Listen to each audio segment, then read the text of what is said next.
Hey guys, welcome back to my YouTube channel. ಇವತ್ತು ಬಂದುಬಿಟ್ಟು ನಾವು ಟೊಮೆಟೊ ಬಾತ್ನ ಮಾಡಿದ್ದೀವಿ.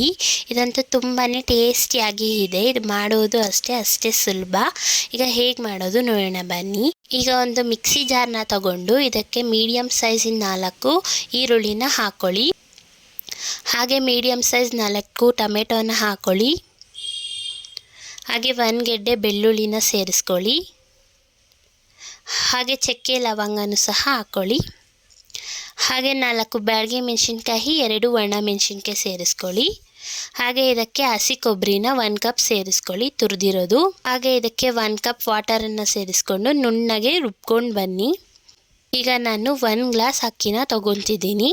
ಇದನ್ನು ಅರ್ಧ ಗಂಟೆ ಮುಂಚೆನೇ ನೆನೆಸಿಟ್ಕೊಳ್ಳಿ. ಈಗ ಒಂದು ಕುಕ್ಕರ್ನ ಹಿಡಿ.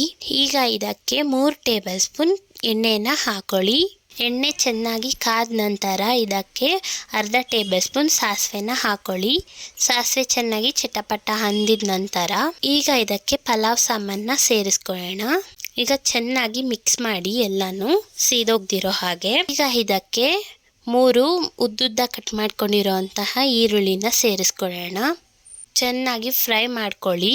ನಾವು ಮೊದಲೇನೆ ಗೋಡಂಬಿ ಹಾಕಿದ್ರೆ ಸೀದೋಗ್ಬಿಡುತ್ತೆ. ಅದಕ್ಕೆ ಈಗ ನಾನು 5 ಗೋಡಂಬಿನ ಹಾಕೊಂಡು ಚೆನ್ನಾಗಿ ಫ್ರೈ ಮಾಡ್ಕೊತೀನಿ. ಈಗ ಈರುಳ್ಳಿ ಎಲ್ಲ ಚೆನ್ನಾಗಿ ಬೆಂದಿದೆ. ಈಗ 3 ಮೀಡಿಯಂ ಸೈಜ್ ಟೊಮೆಟೊನ ಹಾಕೊಳ್ಳೋಣ. ಚೆನ್ನಾಗಿ ಫ್ರೈ ಮಾಡ್ಕೊಳ್ಳಿ. ಈಗ ಈರುಳ್ಳಿ ಟೊಮೆಟೊ 2 ಚೆನ್ನಾಗಿ ಫ್ರೈ ಆಗಿದೆ. ಈಗ ನಾವು ರುಬ್ಬಿಟ್ಕೊಂಡಿರೋಂಥ ಮಸಾಲೆನ ಸೇರಿಸ್ಕೊಳ್ಳೋಣ. ಈಗ ಇದನ್ನು ಸಹ ಚೆನ್ನಾಗಿ ಎಲ್ಲಾನು ಮಿಕ್ಸ್ ಮಾಡ್ಕೊಳ್ಳಿ. ಇದು ಹಸಿ ವಾಸನೆ ಎಲ್ಲ ಹೋಗೋ ಹಾಗೆ ಮಿಕ್ಸ್ ಮಾಡ್ಕೊಳ್ಳಿ. ಈಗ ಹಸಿ ವಾಸನೆ ಎಲ್ಲ ಹೋಗಿದೆ. ಇದಕ್ಕೆ ಮಸಾಲೆನ ಆ್ಯಡ್ ಮಾಡ್ಕೊಳ್ಳೋಣ.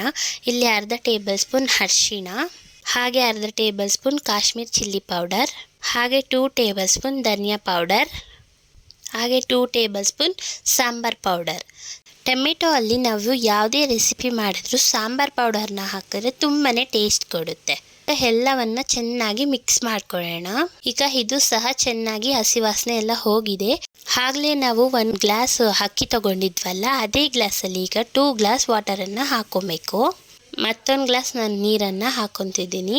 ಈಗ ಇದಕ್ಕೆ ರುಚಿಗೆ ತಕ್ಕಷ್ಟು ಉಪ್ಪನ್ನು ಸೇರಿಸ್ಕೊಳ್ಳಿ.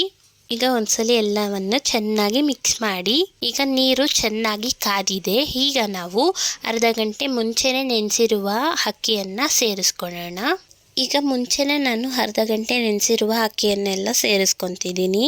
ಈಗ ಎಲ್ಲವನ್ನ ಚೆನ್ನಾಗಿ ಮಿಕ್ಸ್ ಮಾಡ್ಕೊಳ್ಳಿ. ಇದು ಈಗ ಈ ಥರ ಆಗಿದೆ, ಚೆನ್ನಾಗಿ ಕುಮಿಳ್ತಾ ಇದೆ. ಈ ಒಂದು ಕನ್ಸಿಸ್ಟೆನ್ಸಿಯಲ್ಲಿ ಬರಲಿ. ಈಗ ಎಲ್ಲನೂ ಚೆನ್ನಾಗಿ ಮಿಕ್ಸ್ ಮಾಡ್ಕೊಳ್ಳೋಣ. ಈಗ ನಾವು ಕುಕ್ಕರ್ನ ಕ್ಲೋಸ್ ಮಾಡ್ಕೊಳ್ಳೋಣ. ಈಗ ನೀವು 1 ರಿಂದ 2 ವಿಸಿಲ್ ಕೂಗಿಸ್ಕೊಂಡ್ರೆ ಸಾಕು. ಅನ್ನ ಪರ್ಫೆಕ್ಟಾಗಿ ಬೆಂದಿರುತ್ತೆ. ಈಗ ಕುಕ್ಕರ್ ಮುಚ್ಚಳನ ತೆಗೆಯೋಣ.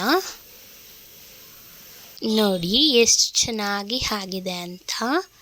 ಇಷ್ಟು ರುಚಿಕರವಾದ ಟೊಮೆಟೊ ಬಾತ್ ರೆಸಿಪಿ ಇಷ್ಟ ಆಗಿದೆ ಪ್ಲೀಸ್ ಲೈಕ್ ಮಾಡಿ. ಹಾಗೆ ನಮ್ಮ ಚಾನಲ್ನ ಸಬ್ಸ್ಕ್ರೈಬ್ ಮಾಡ್ಕೊಳ್ಳಿ.